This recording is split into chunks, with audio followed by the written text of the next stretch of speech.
Why the Last Man is finally on FX Hulu. We've got a brand new Hawkeye trailer hitting Disney Plus a lot sooner than I thought, and we're going to have some reactions for it. We're also going to eulogize Norm Mcdonald, the legend, gone too soon, and we're going to take all of your questions for the Boys Club. That's right, it's a brand new Boys Club. We're going to be joined by Shane, Derek, Matt, and newcomer Nick on a brand new Geekscape coming right up, so drop those questions in the chat. Here we go.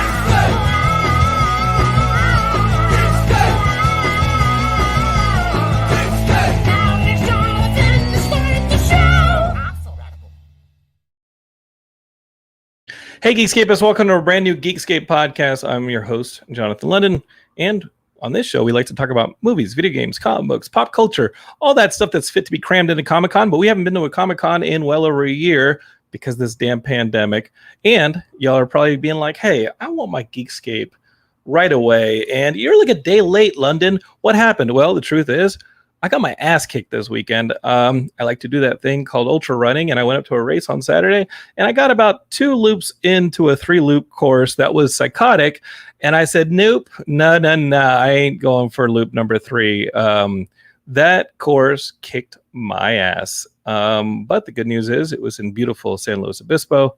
I had lots of fun actually running it, which sounds weird because it broke me, but I stopped before it got too bad, and I know my limits. Geekscapists, I'm a 42-year-old man, and I was not doing any of this fitness stuff when I started this podcast 15 years ago, so y'all have been there for me on my fitness journey. Y'all have witnessed it if you've been a long-time listener, and the other thing is, I got a shout out to somebody who did finish the race, our good Frank Sanders in Long Island, the only man I know who has a Geekscape tattoo on his body. That Geekscape tattoo crossed the finish line at a Tough Mudder over the weekend. So shout out to Frank Sanders in the audience finishing his race on Saturday.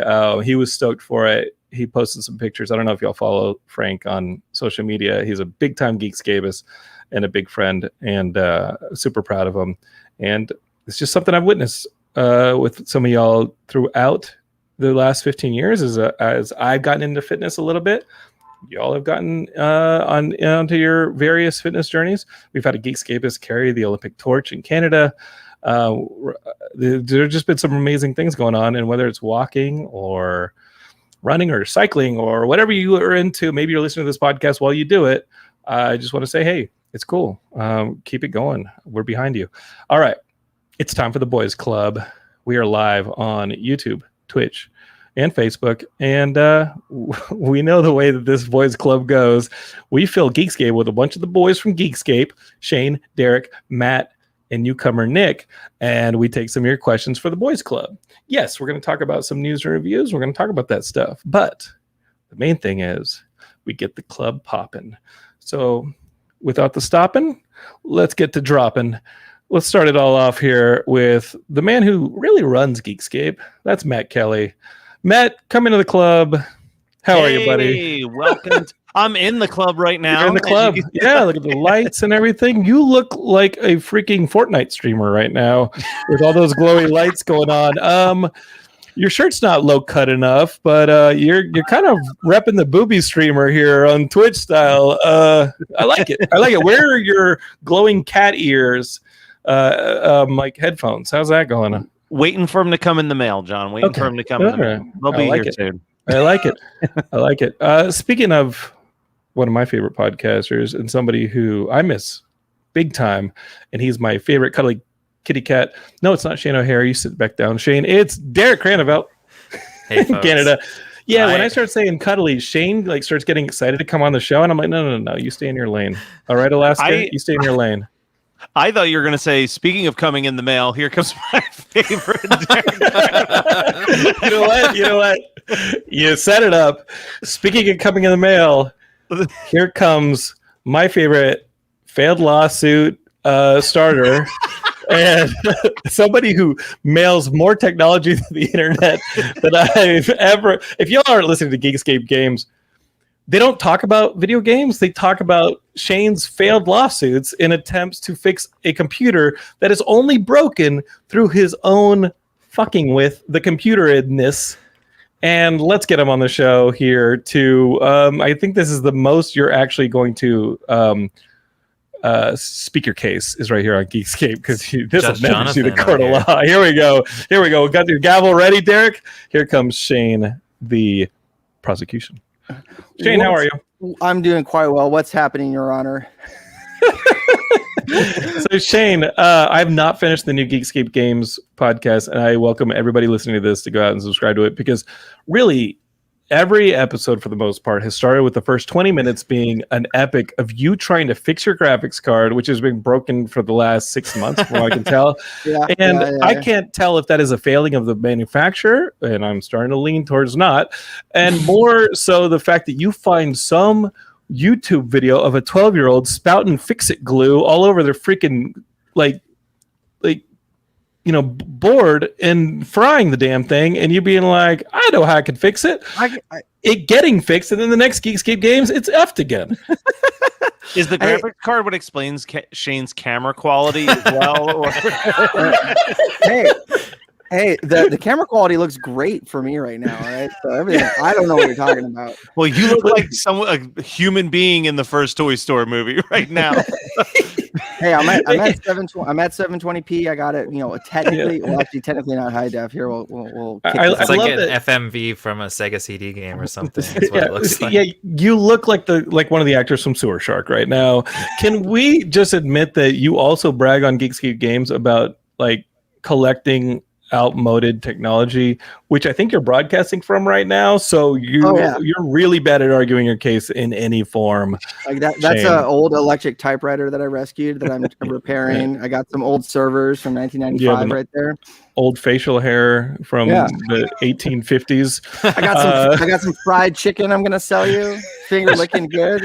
I got my response from the Department of Justice. You know what? I want you to save it for his rotary phone. I want you to save that for Geekscape Games, but but maybe we'll do a little preview to get you one or two more subscribers over there.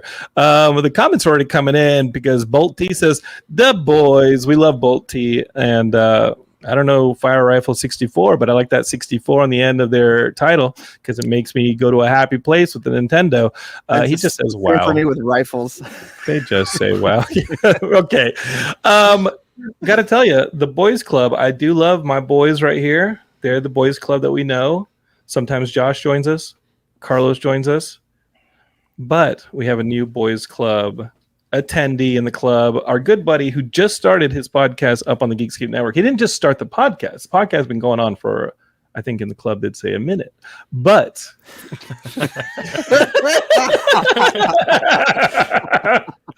but... Hello, fellow youth.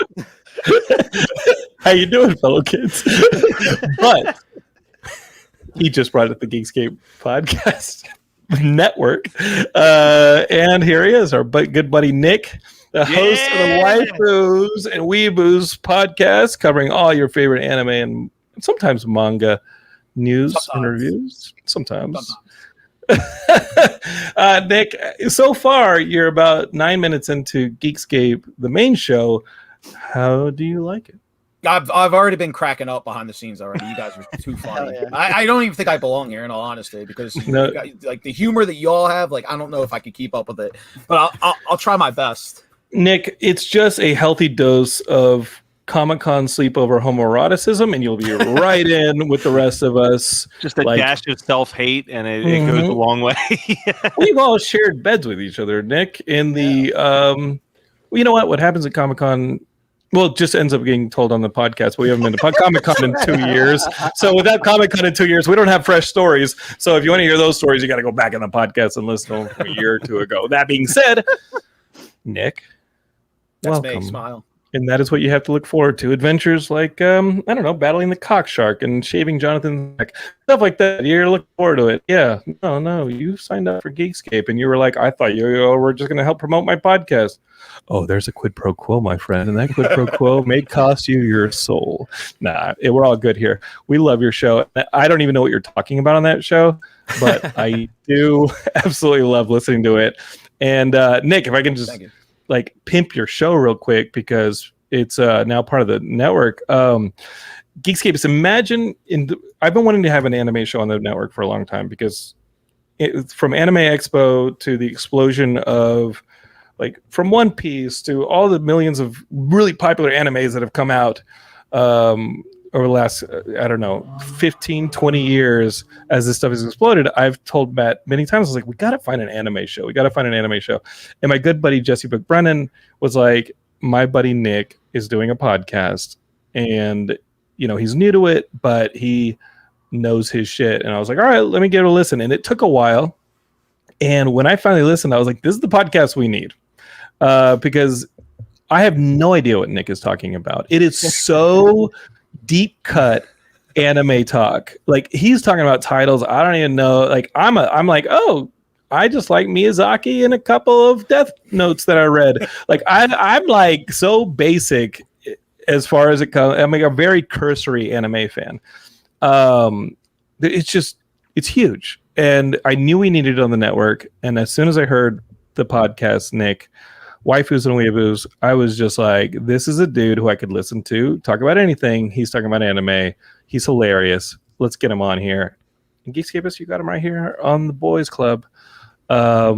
Nick, when did you start like kind of getting into anime? Is this like a full-time, like since you were a kid thing? Honestly, like back in the mid 90s, I was just straight like Nickelodeon, a Nickelodeon dude, Rugrats and like Hey Arnold and everything. My sister actually got me into anime, surprisingly. She got a VHS of Pokemon that I guess was distributed in the mail. She got it. She showed me to it. The first episode I saw was Island of the Giant Pokemon, and I was just hooked. She got me into Sailor Moon. She got me into a show called Tenchi Muyo. And then from there, I started watching Dragon Ball Z, Big O, the Gundam series, and so on and so forth. But I still had my love for my, American cartoons. And then in like the mid 2000s, 2005, 2006, something awoke within me. The weeb in me awoke, and it was just, depending on how you look at it, downhill or uphill from there. And you can't, my obsession with anime led into my obsession with Japan as well. So I'm fully into the Japanese culture and everything. Like I've studied everything. Like I've learned you're not supposed to leave tips at restaurants over there, and that they don't have they rarely have trash cans on the streets because people don't eat on the streets. I'm just very enamored with their culture, and of course the anime culture as well. But it just grew with me. And for those who've seen some of my streams, I have the lights off right now. But my entire bedroom is walls of art, and there's art all around here, and there's figures up here, and people go, is that not a waste of money? And I'm like, people spend millions of dollars on a Picasso. Let me spend $20 on a waifu figure. Like, just let me Hell yeah. Hell yeah. All right. You're singing Shane's song right now. So and Josh Jackson too.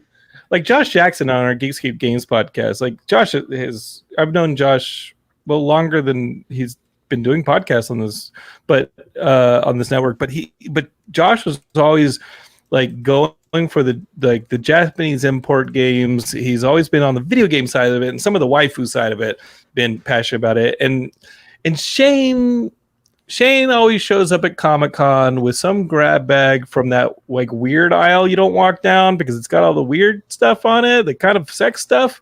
And he always shows up with a grab bag he got off somebody full of hentai or something. So Shane's every year. You can talk to Shane and Josh really easily. Oh yeah, I would go to the J-List booth and get the adult grab bag. Yeah, see, you know. Josh would do the. I don't know anything about Peter Pan. Josh would have the top gaming waifu lists every year as well, which was always like my favorite on the podcast article on the website to read and to edit. Like, we got to turn that into a video this year. I would have no idea what he was talking about. No, that would be a great passion he would put into ranking the waifus of the year. Like, I wish I cared about anything that much. You care about that Mondo would actually Prince? make a great YouTube video, Matt. Yeah, you do care about Mondo Prince. You've bankrupted yourself on Mondo Prince that you're never going to hang in your house, and you're not even going to have a house soon because you bought so many Mondo Prince. But you know what? Maybe you can like tape them together and make a little like lodging out of that or something. Yeah. Winter's coming in Canada, and you know what? You're gonna have to make hard decisions here, Derek. I do feel like you could get along pretty well with Josh and Shane, who you got here. Did you play any of the video games? Because like that's kind of like what Josh is in with the whole waifus thing is. And I didn't even know what some of that stuff was until Josh started talking about it on the podcast, and I was fascinated by it. I mean, I'm a little bit older than everybody here by maybe 8 to 10 years, and my entry was always like, oh, Ghost of the Shell and Ninja Scroll. That's really most of what we had in like the late 80s going into like the 90s. And then somewhere in the mid 90s, I remember there was an anime club at University of Texas, and it was the nerdy anime students who like put together in like a student commons area with a screen that watch anime. And I was in high school and I thought it was cool to go hang out with college kids. They were the college kids I didn't speak to once I actually got to college, but they introduced me to like Castle in the Sky and like Crayon Shin-Chan and like all this stuff that I thought was amazing. And we did like fan for fan VHS dubs and stuff.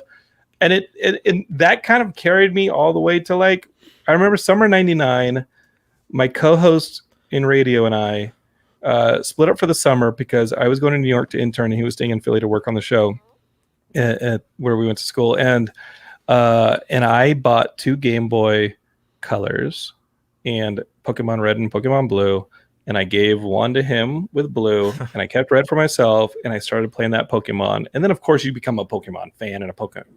I was 20 at the time, so it's a little like older than most people discover Pokemon, but it really started filling up that whole anime thing. And I want to ask, like, was Pokemon kind of the like big break in anime for a lot of people your age, Nick, or Matt? Matt is a big 90s Nicktoons kid. We just recently did a video of that on the website. Like, was that a big transition? Was maybe Nicktoons and alternative cartoons leading right into anime and maybe some of that stuff? I'll take this. I'll take the first start of this. I think I want to say it was more Dragon Ball than Pokemon. I think Pokemon did have a big impact on it, but I think Dragon Ball leading into Dragon Ball Z is the shonen that set the tone for the shonens, the young boy. Sorry, the young boy. I want to.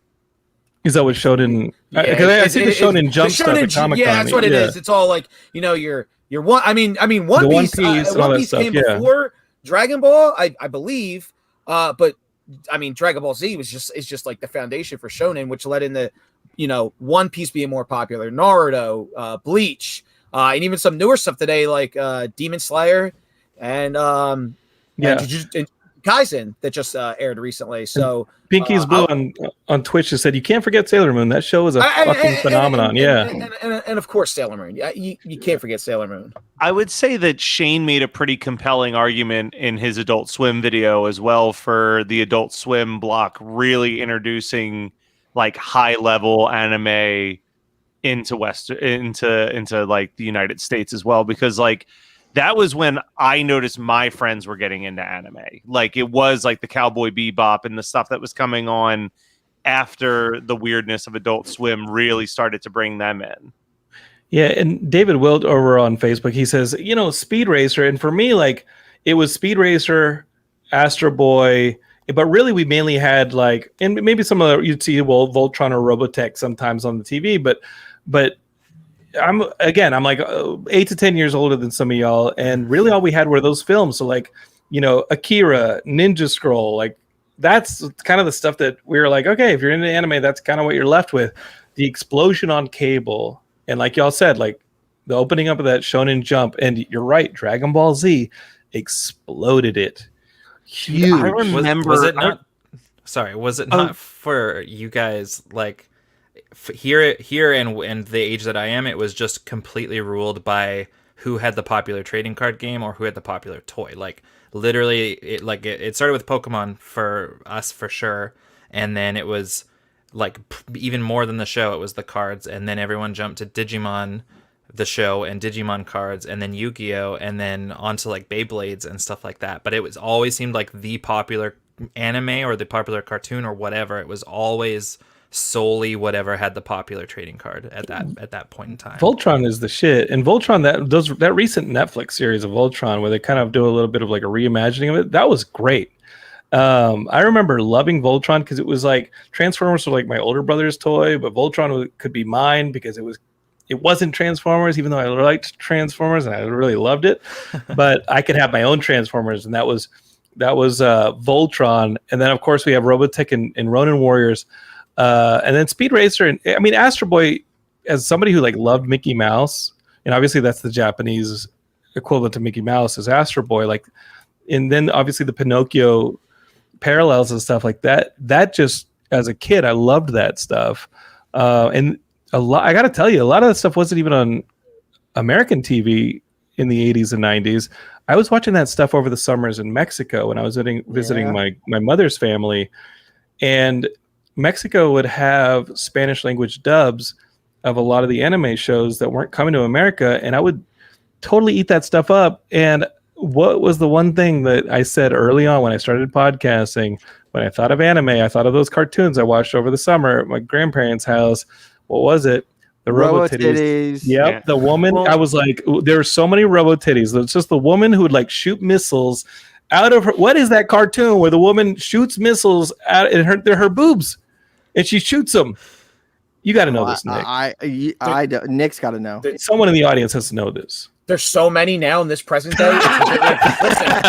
Listen, I'm telling you, there's a show out there right now where this girl, she's at a gas station, she grabs the pump, and they're like, "Oh, what's she doing?" And she turns into a robot and she jams the thing right into her, and she just fuels up. Look, anime is just it's wild. It's wild at times. It really is wild at times. But I do not know what you were it's like I think it's a team of robots, but the woman's got the powers that when shit goes down, she can blast the Robo-Titties and they shoot out like missiles. John, you mentioned Akira though earlier, and I feel like Pinky's Blues comment is too classic. On Twitch, he goes, "You're asking us to find a pregnant blonde on a Navy base, dude." Yeah, I guess you're right. And when Fire Rifle 64 says, I remember that series on YouTube. They also have it for a girl turning into a boat. I think they might be referring to Nick's video. But Matt, what were you saying, dude? Well, it's saying like before I even knew what anime was, I had no clue what made it different than any other animation. I remember, just like I remember the Pure Moods commercial coming on late at night, I remember the like, call this number to order at Akira on VHS. It's not available in the States. You have to call this number. I'll remember that commercial. It's stuck out of my mind. It's like, Akira makes Blade Runner look like Disneyland. Yeah, and every now and then you'd see it at maybe like an art house screening, but mainly like you'd have to go to the college to see like some college student putting it up on like a small theater or like in some like conference room, pulling down an overhead screen and putting on there. By the time I got to, I guess by the late 90s, it was like, oh no, this is actually blowing up. And then in the convention scene, we've been doing Comic-Con since 2005. The convention scene, that is huge. Watching the people walk around with the Naruto headbands, having like, just seeing how Shonen has a massive island. Konami's across the aisle from us at Comic-Con, and just seeing their presence and how much that stuff is blown up. It seems to be exploding every year. And I've told conventions, I said, y'all are becoming cosplay cons because I think the cosplay culture explosion has to lend itself a lot to the anime culture because there's so much dress up that you can do, and the style is so prominent in those series that I see a lot of cons, and we're going to face this as a problem maybe in December when LA Comic Con rolls around. We've been asked to do a couple panels, but the panels at a lot of these cons are starting to be depleted because most of the attendees, in the floor as well, because most of the attendees are literally in the lobby of the convention taking photos for Instagram. Instagram and cosplay culture has really started to take people off the floor at conventions, out of the panel rooms during panels, and I don't know how to fix that. But I do know that LA Comic Con, when asking us to do some Geekscape produced panels for this year, I said, what can we not do? And they said, we have had too many cosplay submissions. We don't want to hear any more cosplay submissions. What do you attribute it to beyond just like the trends of Rise of Pokemon, Explosion of Dragon Ball Z? Like, what do you actually attribute this to, the rise of anime? Is it the proliferation of cable? Is it the proliferation of the internet? Like, is the proliferation of piracy on some of these things and like being able to actually access it again? Like, I had to spend my summers looking for this stuff in Mexico. Like, what do y'all think? And this is open to everybody, not just Nick. Like, what do y'all freaking think this explosion? I would have to say it's definitely the internet as a whole. I remember going into there was a Asian centered file sharing service called SoulSeek, where you get a lot of Japanese music from, and then people on there could chat with you and send you mangas or downloads for different animes. I remember going into random MSN chat rooms, even Napster chat rooms back in the day. Like, the Napster client had chat rooms centered all around anime. The Napster clan. Not the only clan Shane's a part of. Anyway, no, I'm kidding, Shane. Shane is not a white supremacist. It was a joke. He has Custer's hairstyle. Yeah. The South will rise again. I don't think you can technically say that from halfway to Russia, pal. But I would posit the question that Nick is like, the internet. It was this new, thinking back to it, everything felt really underground. You'd be going to these like random websites, getting, PDFs of all these mangas and learning about shows that you've never heard of before, and downloading like whole like WMVs or MP2s. And it was like cool to discover this. Like, you'd rush to your friends and be like, dude, have you seen this? Like, what is that? And even like do the same thing with VHS. Yeah.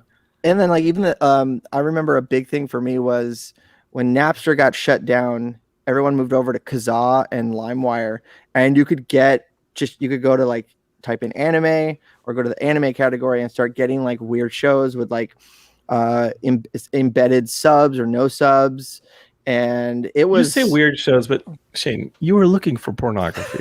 Oh no, absolutely. Like straight up, you're looking for porn. He was looking for porn and getting the weird shows because everything was tagged wrong. Yeah. No, and this ain't so bad. I got to pull my pants back up, but this is all right. I was saying in the pre-stream that there's a comic long box on my shelf that's full of these books called AGs that are just Japanese porno mags that I got from J-List and other hentai booths at anime booths, but they've got an adult section at Comic-Con. It's great. No, I love hentai.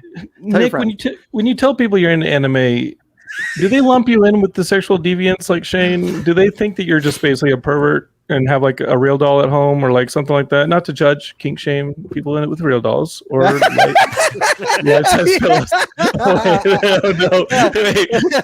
Those of you listening to the podcast, I think Nick was just looking at his body pillow in the background. Is that right, brother? With my current job, I do work with a lot of kids, and when I say that, 33-year-old man saying, "Hey, I like anime," and they go, "You like anime?" And I'm like, "Yeah." And most of the time, it's, "Do you watch Dragon Ball? Do you watch Fairy Tail? Do you watch Naruto? Do you watch Bleach?" And I'm like, "No, I watch." It's just for kids. I mainline the hard shit. Too mainstream. Yeah. I watch Real Life, and I watch, everybody knows. Most people know Sword Art Online, but I watch, just things that y'all never heard of. Like, yes, like, you know, and they just go, oh, and then that's it. That's the end of the conversation. And that is why we had to have your podcast on the network. You're like when freaking Thanos dropped the last Infinity Stone into the gauntlet. Like, that is what we're looking for here. I was like, we need an anime show, Matt. And when we heard your show and you were talking about shit that I don't know about and I don't even want to know about, but you were doing it passionately, I was like, hashtag Geekscape forever. This guy's coming over. If you could suggest a new-ish show that you're currently watching, like a new release to somebody, like your current go-to, what would it be? What are you most excited for that's coming out every week? Komi-san Can't Communicate, coming out in October. It's just about a girl who wants to make 100 friends, but she has a communication disorder and she's just very shy and like around people. That's coming out in October. But if you want to watch something now and you're new to anime, you can't go wrong with either Demon Slayer or Jujutsu Kaisen. Two great, like, action-packed shows that, like, are literally wonderful in the eyes. Beautiful animation, beautiful storytelling, beautiful soundtrack. I'm big on music in my shows, so that's a huge plus for me. But if you are already in, like, anime and you're looking for something new, but you just don't know what it is, the Case Study of Vanitas. And that's actually the next episode I was going to be talking about, so I'll give a little preview here.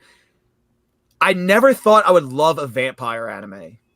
Why? But because there's so many. I mean, there's a ton of them, right? There's just so like much. I remember Vampire Hunter D from back in the day, and it seems like that was just the tip of the iceberg. Yeah, I mean, you had that, you had Hellsing, and like those are the classic ones that are like, you know, action packed. But like now into the future, it's like, oh, this one's focused on boys. This one is focused on romance with all girls, and there it is. And it's just like, just give me something cool. And this is one where it's, yeah, you have your boys, you have your girls, but the fandom in one episode, and this is what I'll be talking about, we literally came together as one, and we were like, can't just all four of them jump in the bed together and we're like, yes, let's make it happen. And does any of this have to do with vampires? What you just? And the fight scenes, tremendous. Yeah, okay. Fight scenes, tremendous. But yeah, I would love to hear what was your, I guess, best way to describe it, infection moment. What was the one thing that you remember, either was like a bootleg tape or like something you downloaded or somebody that like shared something besides Pokemon that was like, I'm in, I'm weebed out, like I'm ready to go. Like the point of no return, basically. Yeah. Because I remember mine vividly, but I would love to hear yours and see if there was any parallels. And can yours be shared on a legal public forum, Shane? I mean, it's a legal gray area. There's a lot of allegedness going on. Okay. Much like your current lawsuit, it's a legal gray area. What's the statute of limitations on that one before you say it out loud? I'm close. Kidding. All right, Nick, what you got? I mean, you know, it started off with like buying some manga here and there and maybe buying like a DVD if it's a Sam Goody here and there. Kid, come back here. You like comic books? We got some real good shit. And then it was Otakon 2008, where I dropped about $2,000 in the dealer's room. Yeah, that's my boy. We've been there. Hell yeah. We've been there, baby. Hashtag Geekscape forever. We've been there. Matt does it at every horror convention. I mean, Shane brought him by name with J-List, but me and my friends called him Shady Dealer. You would just find him in like the random corner of the convention center and be like, "Yo, check this out," and like, there's your hentai right there, and it's like, I gotta head on over there for a second. I mean, we joke about this, but really, Shane, like a lot of this stuff does coincidentally. I don't think it's a coincidence at all that a lot of this stuff started becoming interesting to us as we were going through puberty, and we were like, "Oh, this ain't your like." Cool. This isn't the cartoon that your parents are cool with. This is a cartoon that's like as risque as that porn magazine that just happens to always be in the woods. Like, why were there porn magazines in the woods? Like, I don't know why there were porn magazines in the woods. There were always porn magazines in the woods. It was weird. You go to the woods to set things on fire and to find porno. I don't know why it was in the woods, but it was. I think for me it was Tenchi Muyo, one of the Tenchi Muyo series that was on Toonami. Because it's just a guy and like a bunch of hot anime babes, and I was, I was like, "Whoa, he's living the best life. What? Why is he turning down all these women? What an idiot!" And it's like, But little did you know that you would one day assume that throne of turning it down, Shane. Yeah. Sorry, ladies. I remember full up. Can't do it. Boys Club. We're in the boy cocky right now. Jesus. Save it for Geekscape Games. We have subscribers. How dare you? my emphasis says, I could confirm I saw porn magazines in the woods. Before we all had access to the internet and dial-up was too much of a pain in the ass, we went to the woods to find our porn. I remember growing up, like catching like on Saturdays at like 1 a.m. the Sci-Fi Channel would have some random anime movies. Yep. Like I remember seeing Armitage 3, the one with Kiefer Sutherland in it, and I was like, whoa, this is wild. All the Pat LaBear movies, and my dad was subscribed to the Sci-Fi Book Club, and it's like Columbia House but for just sci-fi books. And like the back page, there'd be some anime VHS tapes you could order. Oh shit! And I remember ordering this movie called X, or it was also 1999. And I saw that and I was like, whoa! And then I got this other VHS called Demon City Shinjuku, and it was a little bit too. It's a little, yeah. But I was in elementary school getting those, and I'm like, yo, X/1999, this is crazy. And like and then I ended up getting, picking up the DVDs at like I found a used video store in San Diego off of Midway, and they were selling all of their DVDs for like 50 cents. And I bought stacks and stacks and stacks and stacks of anime DVDs. And then, this was. Pinky is Blue on Twitch agrees that dude X/1999 is a classic. I would say as many classics as were running around back then, the live action in Hollywood started trying to pick up on that. And I can't think of a single anime live action Hollywood adaptation. There may have been more success in Japan or in Hong Kong with some of the anime adaptations, but live action, it feels like nothing but junk ever since Mark Hamill became the Guyver. And I remember like looking really like being like, oh shit, like Luke Skywalker is going to play the Guyver, and then the Guyver came out, and I was like, oh no. John, Mark Hamill did not play the Guyver. He played the detective that was helping the Guyver. You're right. You're right. I've been corrected.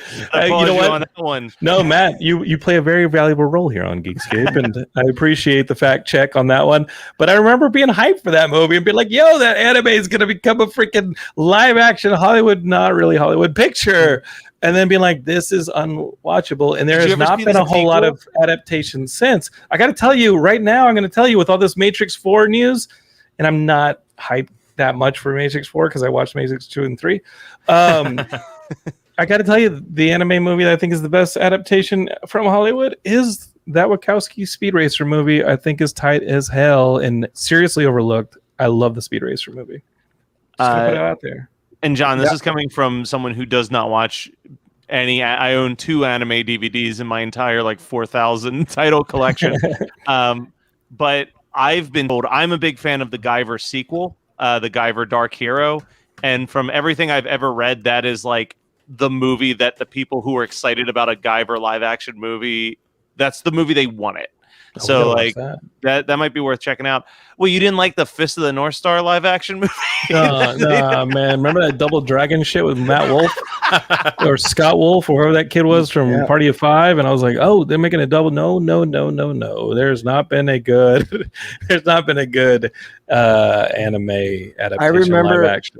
At the same like used DVD store, I picked up this movie called Gundam G Savior from 1998, and it was this like sketchy live action Gundam movie, but it was filmed in Canada. It was Canadian live action Gundam, and it was awful. It was god awful. It was god Derek, awful. do you know about this? Derek, I don't, but I this think national that treasure. Most of the content produced in Canada is pretty awful, unfortunately. No, there's a lot of filming in Canada. Yeah. Oh, the filming is fine, but I feel like the like a lot of the like CBC produced show, and like there's so many people around me that are like, oh, Corner Gas is the funniest thing that I've ever seen, and I'm like trying to watch something like that without like blowing my brains the out. truth Really is, hard. it begins and ends with Trailer Park Boys, which I think is Trailer Park Boys is pure gold. There's a few like amazing. Schitt's Creek and Amazing. Trailer Park Boys. Like there's a few that stand out and that are absolutely stellar. But is Letterkenny Canadian as well? Letterkenny is also Canadian. Yeah. Yeah, I mean that's pretty. Those are the you named the 3 good ones. So,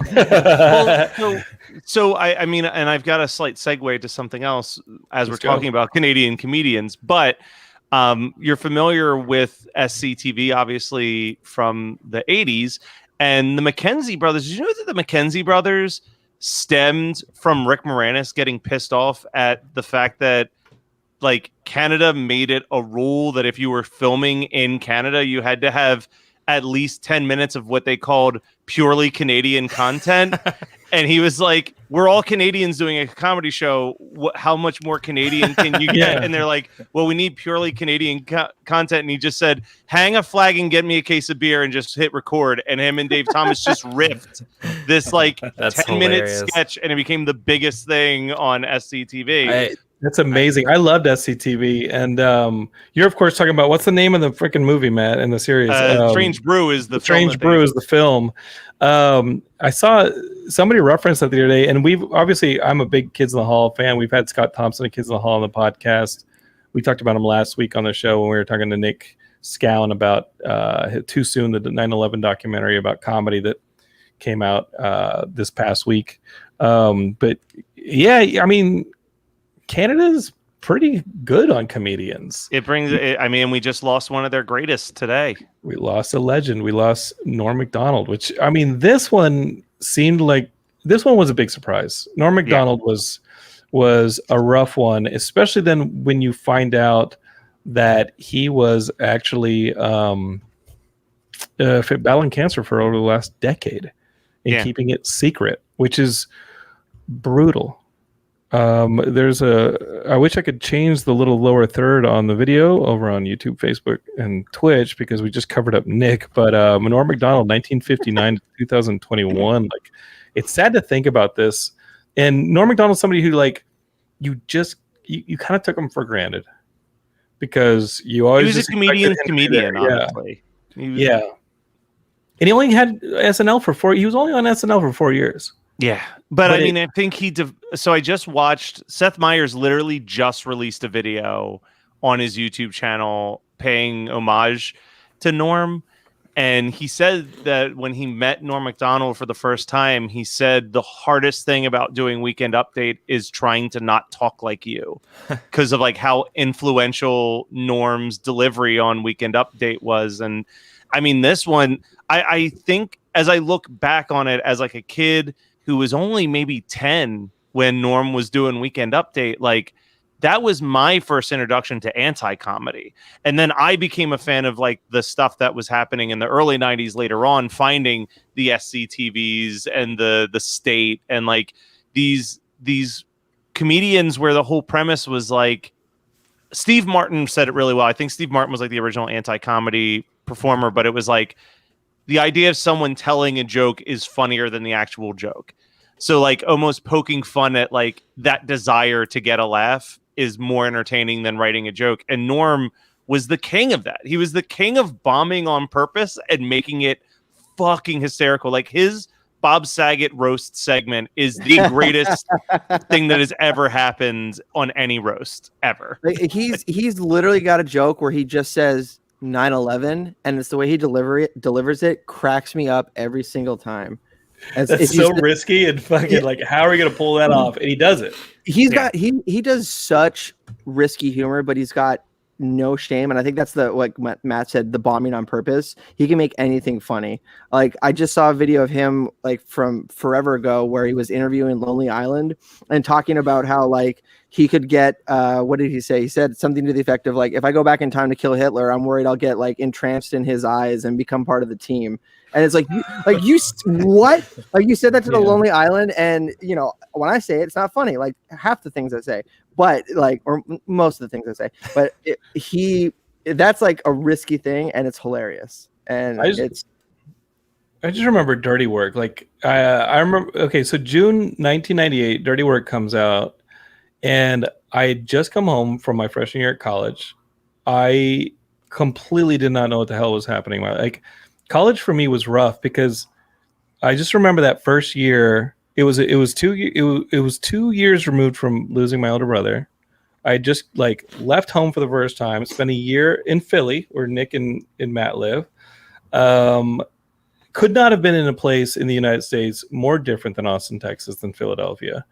And I wasn't in the happiest place. And I was dealing with what I look at now as a 42-year-old and be like, oh, that 18-year-old, 19-year-old definitely had depression, like massive depression. And you just remember that, like, that juncture you're at after you've left home and there's no going back. And I remember having a really rough summer, and my dad took me to see Dirty Work because that's the movie that was out that weekend, and we just laughed our asses off. I mean, is it a great movie? No. Is it a fucking hilarious movie? Yes. Yeah. It's amazing. Like, it is a really amazingly hilarious movie. And people talk about the jukebox scene. I think the fish scene is amazing. I think the whole damn thing is funny. And I saw Bob Saget sitting in a lobby at Fox. Must have been 2007 or 2008. And I remember, like, we were both about to pitch, two different people, and we're sitting in the lobby, and Bob Saget's sitting there reviewing his notes. And I was like, hey man, I gotta say it. I love Dirty Work. And Bob Saget was like, oh, thanks, man. You're the one. Well, so like even I'm going to do a subtle shout out to another podcast on our network too, but 91 Donkey Lane. That's not subtle at all. Yeah, subtle, baby.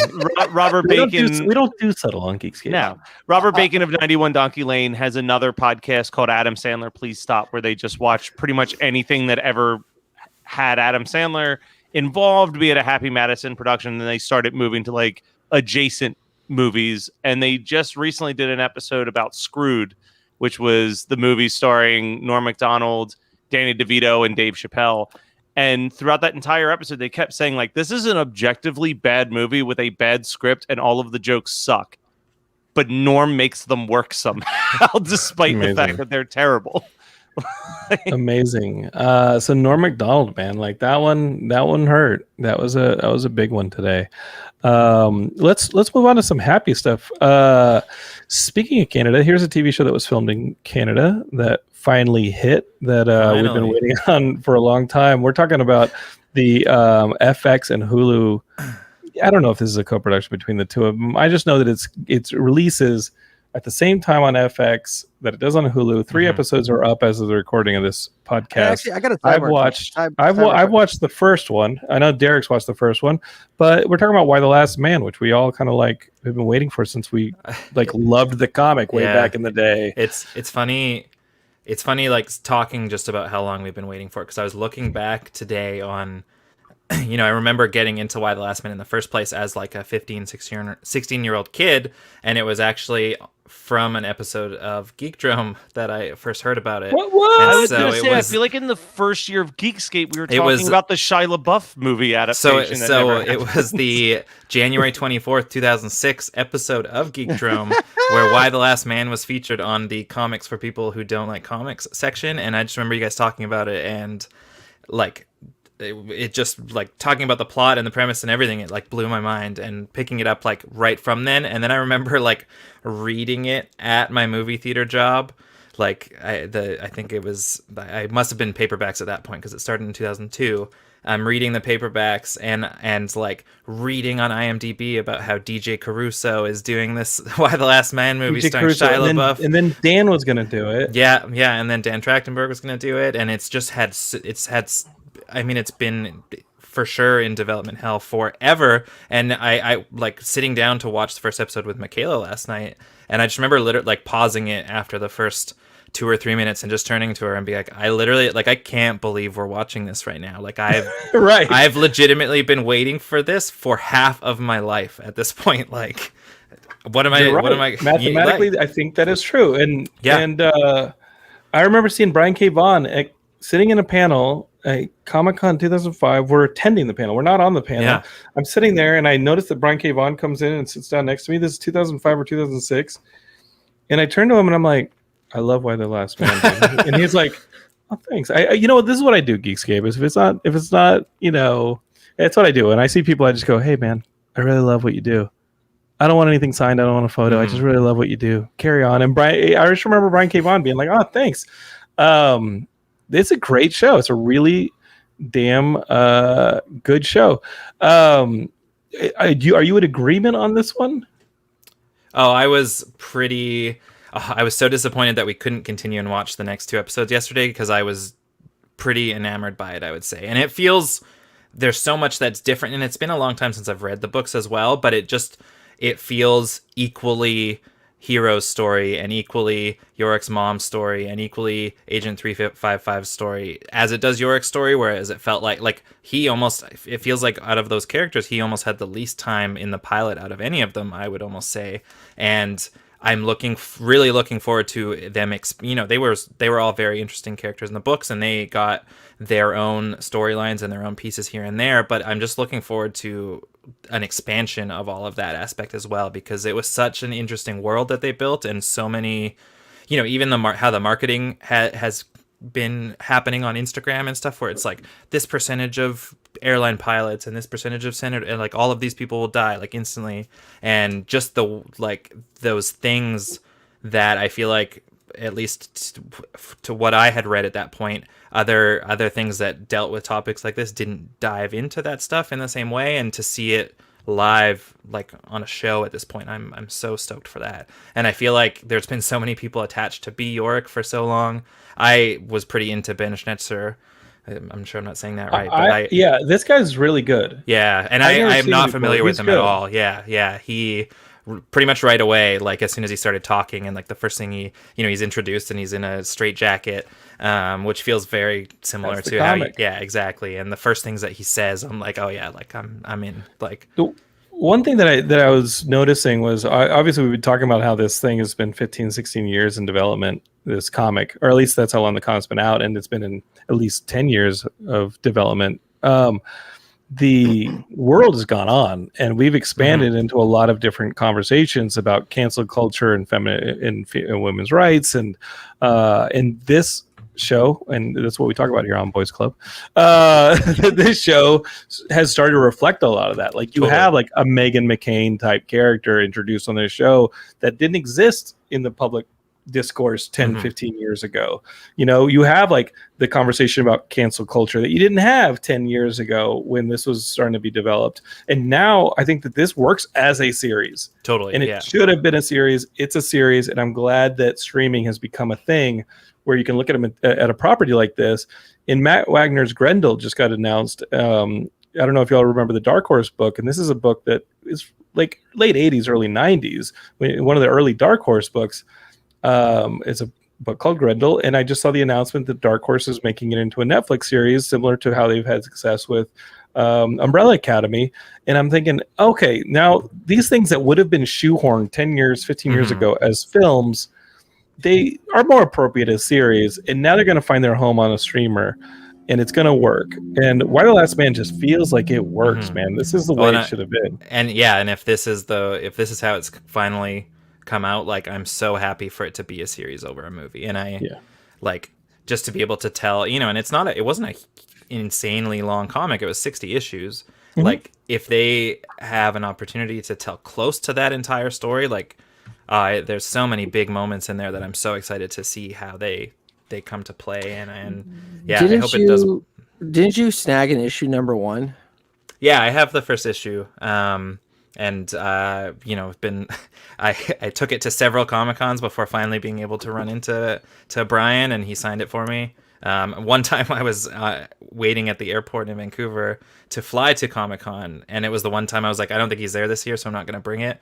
And then like I'm standing at the gate basically, and there's like a guy beside me, and I'm like, "You Brian K. Vaughan?" Like, and he's like, and he was like, yeah. And then we had a chat for a few minutes, and it was just it was very much like a Derek, love Why the Last Man, I'm a huge fan type thing. So Derek, I don't know if you remember this, but I was very aware that Why the Last Man was your favorite comic book, and I was in the middle of reading it, and you have two different paths you can go when you're ordering the graphic novels online, and it's like I think there's like the smaller ones, the trade paperbacks where it's maybe like 12 issues or something like that. It's maybe 6, yeah. And then there's 10 trades for the whole series. Yeah, so it's 10 trades, or there's like the big books that are like 6.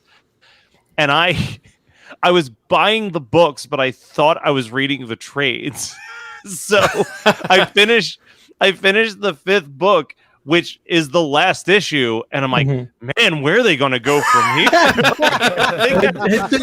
Hey, Derek, you know when that next one's dropping? When's that next one dropping, man? I messaged Derek. I was like, hey, I got a question. Does like blah, blah, blah, blah, blah happen in the middle of the series? And you're like, no, that's the last issue. And I'm like, all right, I got to figure out what I did wrong. Oh my goodness, I don't remember that at all. That's so funny. Matt just like hits a depression. I when these series end, like I get depressed, man. Like, I get depressed. There was some tears shed because I just finished Sweet Tooth maybe a week ago, and man, that last issue. Oof. I got to tell you, the little bit of hope for you, Matt. Obviously, Netflix has renewed Sweet Tooth season 2, which I feel like it took them long. What took you so long? I'm finally gonna watch. I didn't even watch the show yet. I wanted to finish all of the comics first. But... I don't think you need to be that cautious. The show deviates in a few ways that I think are really cool. It also Sweet Tooth has a new 6-issue run that afterwards. Yeah, and it feels like a little bit of like a epilogue or a new beginning of a thing. There's a if y'all are listening to this and be like, hey, what's the thing I want to read now when it gets in preparation? I think Sony might be involved in the streamer or movie rights for this one, but you want to read Descender, Ascender. Those two series, Descender's first, and it deals with technology. It has a bit of a Astro Boy kind of feel to it. It's about robots and I'll just leave it at that. It has a little bit of a Pinocchio storyline, but it takes place in space and the future, and mankind is the exploration of the universe and how robots play into that, and as our servants, and then becoming sentient. And it's really fantastic. And then once that series ends, and you go into that Matt Kelly depression of like, oh, it's over. Ascender picks up, and now the technology has been replaced by magic due to the events from Descender, and you're like, okay, like this is flipped, and it's kind of interesting seeing how the two are married. But the artwork's beautiful, the writing's fantastic, and it's Jeff Lemire's writing, and Jeff Lemire wrote Sweet Tooth, so you're familiar with how good he is. Can't recommend that one enough. While we're talking comics, let's just segue to the final thing on the agenda for the Boys Club. We got to talk a little bit about let me bring it up, but this brand new trailer that we got, these Marvel things are coming fast and furious. Yeah. And we just got the trailer for Hawkeye, which comes out Thanksgiving week for the most part. So I watched this trailer and I had to immediately find out if Shane Black wrote the Hawkeye series. right. Because it felt very Shane Black inspired. Dude, totally. The Christmas is heavy on this trailer. And you know what? Usually Shane Black's been doing it for a while, and we talked a little bit about Shane Black on the chat, on the text exchange earlier today, because we were talking about Long Kiss Goodnight. But at this point, I'm like, I wish Shane Black wouldn't set his stuff at Christmas, because it seems like just one of those things that aren't going to surprise you in a story, and I like going into stories with surprises. This trailer, having read the Matt Fraction run of Hawkeye that this is based on loosely, setting it in Christmas and having it premiere in November around Thanksgiving, leading into the holiday season, and just the sense of humor, especially when we left off Hawkeye at the end of Endgame, I was like, this guy has lost his friend. He's being hunted. He's in a miserable place. And I see a trailer here that is completely cheerful and fun, and I was totally down with this in surprise, and I love the fact that it has some of the humor and tone from the Matt Fraction run on Hawkeye. What did y'all think? I'm guessing y'all hadn't read it, because I don't come to y'all for the comic book encyclopedic knowledge. I go to Ian for that. But what did y'all think of the trailer? At least y'all have been keeping up with some of the Marvel Plus series and stuff. Can I be brutally honest? You do be, of course. It's the Boys Club, Shane. Do you have another setting? Yeah, you don't have another setting, dude. Hawkeye is one of my favorite characters, but this trailer looks god awful. I hated it. I fucking hated it. Thank you, Shane. Thank you. So I watched it yesterday morning, and I was like, That was What weird. is And then this? I was like, was I just tired? And then I was like, I should watch it again before we get on tonight. And then I watched What it did you again. want? Did you want like a serious Hawkeye show that was like, oh my god, he's so gritty? Because that's Ronan. He played that character. I don't need it to be a serious Hawkeye movie. I don't know, and I think that the series will be fine. But I feel like the fact that this trailer was just cut like a generic like Christmas movie, and I think it was because I wasn't expecting that because of where we last left Hawkeye, and so to see that and see that weird juxtaposition of what I guess thought I would be seeing. It was just weird, and Big Yanks just said, Jonathan, drop these posers. Yeah, my we're not Christmas posers. loving ass was all in. I was all in on this. I'm okay with. I want to give a shit about something happening on Disney Plus with Marvel right now because, like, what if I was looking so forward to What If, and it is just like not doing it for me at all. So it's keeping things on a little bit of a simmer for me. I'd like to see it start to feel like it's a little more cohesive, but maybe that's not What If is going to be, and I got to accept it. I'm excited that this thing's coming in November, and if y'all want more Marvel coverage on Geekscape, like Ian and I just did the Shang-Chi episode that's like the last thing in this feed that you can subscribe to, but I'm excited about this. It's fun, especially since I think Eternals is going to be big and epic in scope and cosmic. We have this street level story here with Hawkeye and his new Hawkeye, and they're going to be doing Hawkeyeing stuff. And don't get me wrong, as much as I dislike this trailer, I'm stoked for this series because I don't know, Hawkeye I feel like is such an interesting character, and he has not gotten the same development and the same time that so many others have in this universe, and so to see something that's mostly focused around him and Haley Steinfeld's character, I think I'm stoked for that, and I don't know, I think it's going to be really cool, and I'm really excited to see her introduced into the universe as well. Derek, if you're looking for comics to read, go find that Matt Fraction run of Hawkeye where this character's introduced. I think I might have it, and I just might have never read it. I think I have it in the first trade at least. Yeah, and it ultimately reminds you he's the Avenger who shoots a bow and arrow. Like, if you go too serious, it breaks. I feel like with some of this stuff. If you're too serious, I feel like whenever I think about him, I think about when the first Avengers movie came out, I think, and he was on like the Tonight Show or something, and he was playing piano and he was singing that Ed Sheeran song, but had rewritten the lyrics to be about how he's more than just that guy that shoots arrows. Oh, and SNL clowned SNL joked about Hawkeye being on the Avengers team, like he does the laundry or something. Like, yeah, I mean it's Hawkeye, and at least now we're starting to see a little bit more color to this character who doesn't have a solo movie, has not had a solo movie, and at least with like the Black Widow solo movie, you're like, hey, she's the female Avenger. Yeah. She should definitely have a solo movie. They were late in giving it to us. This feels like it's not the just same with White Lotus Men. I would prefer a series to a movie for something like this anyway. Yeah. Like, give me, or like just give me, 6 to 8 hours instead of like opening and closing this whole thing in 2.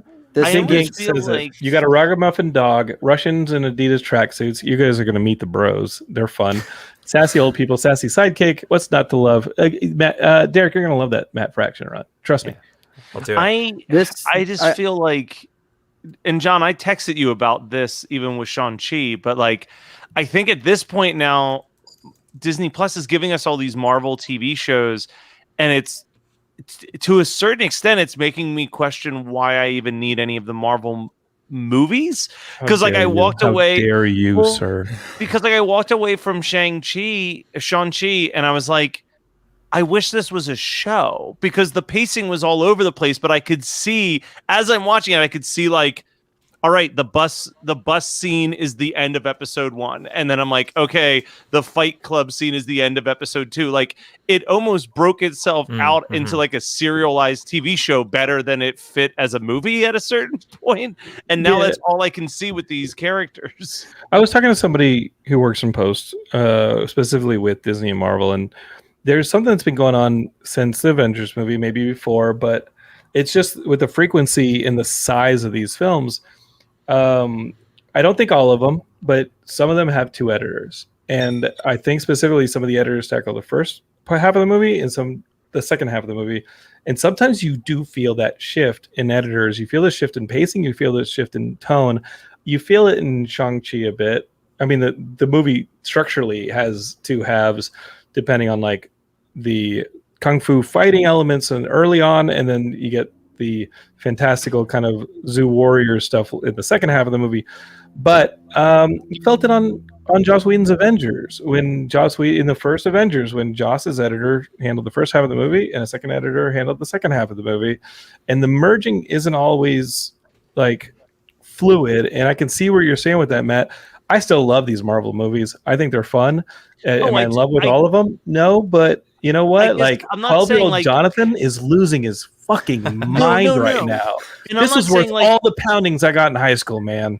Well, I mean, middle school. Like, I mean, not college. Yeah. Fuck. I'm just saying that like it's making me question if movies are the right format for most of these Marvel stories, because it feels like the TV shows give them a little bit more wiggle room, and like for a dramatic we're taking decades of stories. I hear what you're saying. We just had that conversation with Y: The Last Man, though. Yeah, I'm just saying we're taking decades of stories, consolidating them to 2 hours. Imagine if someone tried to take the first Game of Thrones book and consolidate that into a movie. You know what I mean? Yeah, like it'd be a fucking mess. It'd be like an unwatchable mess. Yeah, you're right. And I still wanted that Dragonlance movie when I was a kid. That never happened. It's like I still wanted it. I loved that fantasy stuff and those books. And I was like, they're gonna make one movie and see how it goes. I'm in. I think I got the Wayans Brothers Dungeons and Dragons movie for wishing that so badly. There's your Dungeons and Dragons movie, pal.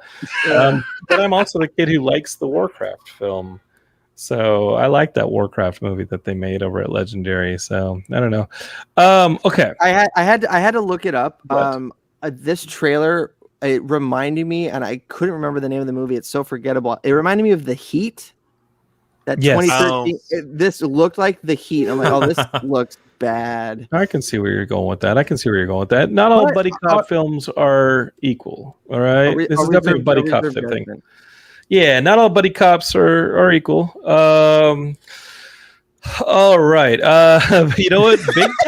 Big time Cass on Twitch. He's legit. I like this dude.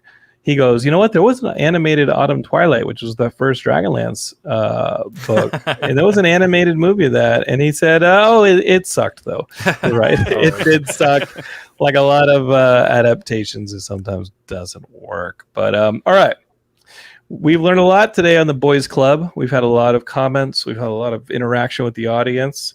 And we've gotten to know our good friend Nick, who is over on the Waifus and Weeaboos podcast here on the Geekscape Network. You can find it on any podcatcher you got. Like you get up on the Spotify, you'll find it. You go on the Apple Podcast, you'll find it. You like the Stitcher, the Dog Catcher, whatever the Snatcher, you're going to find it. Whoa. The Waifus and Weeaboos. Shane, don't go there because we are podcasters. And I got to tell you, you're not just going to look for Waifus and Weeaboos, even though you love Nick now. You might want to go a little Xbox Game Passengers and go find Derek and his soft, dulcet tones, which can also be featured with Shane over on the Geekscape Games podcast. That's bi-weekly, and every week you can hear Matt on 17 of the podcasts here on Geekscape Network. But Horror Movie Night and One Hit Thunder are really where he hangs his hat. And obviously, Jonathan only has time for this main Geekscape show.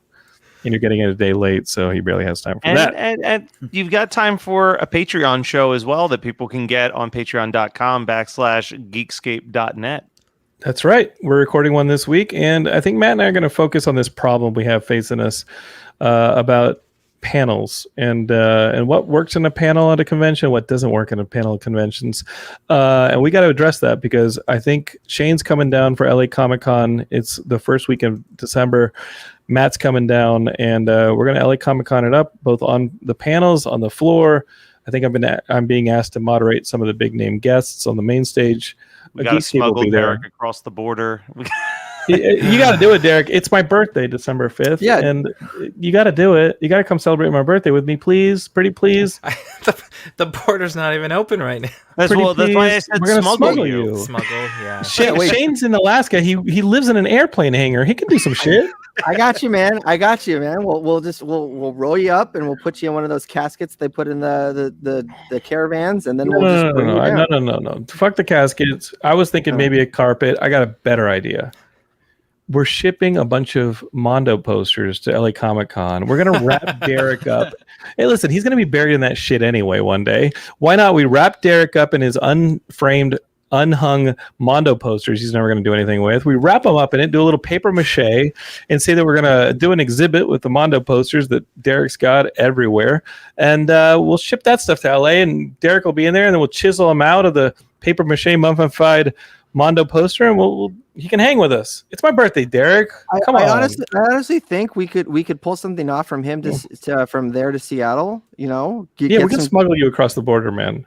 We can do this. We've seen enough movies, man. We know how to do this. Yeah. Put you in a box. Cool Ranch Doritos. We can do this. Are you in, Derek? We'll talk. That's a no. He's Canadian. You know, he's scared. Okay, we're gonna give your plane ticket to Nick. All right. I just feel like, do you guys want to be like? That sounds like a lot of people to be around at once. Like, I've been around like 10 people at once lately, and that felt weird. And so, like, how many thousands of people are going to be at? Is it still at the San Diego? You need to chill. I went to see Green Day at Dodger Stadium. It was fantastic. It was outdoors. I got to tell you, our good friends in Les and Jake, I was starting to feel a little antsy getting inside there, but hey. It'll be great by November. This whole COVID thing will be at 0 by November. Don't you worry. It'll be gone by Easter. Also, Derek, we'll get a 10-pack of ivermectin. Send it down. It's all yours. I mean, it worked for Joe Rogan. Listen, suck on that horse worm shit. Like, go ahead and do it. And listen, we got to go back to Nick, because Bolt's like, Nick is just watching anime right now, not even paying attention to the show. We haven't heard Nick's voice in 2 seconds. If you get one thing from this podcast episode, it's Matt needs money, please get it to the Patreon. If you get 2 things from this podcast episode, our good buddy Nick is now in the boys club. He's now part of Geekscape. He's got this podcast, Waifus Diamond and Weeaboos. Dogs. Oh, we didn't even talk about Ted Lasso. Talk about Ted Lasso making my grown ass cry. We haven't even talked about that. Every week, every Friday, I'm crying. Let's cry. Yeah. I just think in Metal Gear Solid 5 when you guys kept talking about Diamond Dogs, so that's how disconnected I am from society. This is better than Metal Gear Solid 5 because Metal Gear Solid 5 was a disappointment, as we've talked about on the podcast. Hey, save it for Geekscape Games. We didn't even talk about Shane's recent splurge all over his freaking. I want to talk about Heels card. too. Is anyone watching Heels? Y'all save it for the Geekscape Games. If you want that content, Geekscape, you're gonna have to subscribe to 19 shows on the Geekscape network. Well, just subscribe to Geekscape Games, Waifus, Weeaboos. Horror movie night. Click them all. If you see Geekscape, just subscribe to it. Anyway, click them all. We're here every week in some form, and we're multiplying like fucking wet gremlins here. So we're the tell your friends about podcast. Geekscape. We are the Delta variant. We are the Delta Force. Hit that subscribe button. Share it with your friends. Tell them to subscribe. My show, Waifus Weeaboos. You guys get it. I've said it a million times. All right. Nick, anything to add? What's your favorite hentai? Itadaki Sekai. All right, there we go. No hesitation. All right, no hesitation. Boy. We're professionals. Can you spell that for Shane so we can look it up when we're on? I know what it is. Don't worry. I have the Blu-ray down here if you need. Shane's got the 4K Blu-ray, so yeah. I got the cells, the animation cells. The incels. Shane's like, I can't make it to LA Comic Con. I have to go to Philly and do a little bring your own blanket with Nick in a private room. All right. Let's get it. But if I'm going to say anything, I appreciate you having me on, and I'm happy to be a part of the Boys Club and Geekscape as well. Yeah. Dude, we love having you, man. We love having you. Okay, Delta Force out, Diamond Dogs out, Geekscape is forever. We'll see y'all next time. All right. Bye. Peace.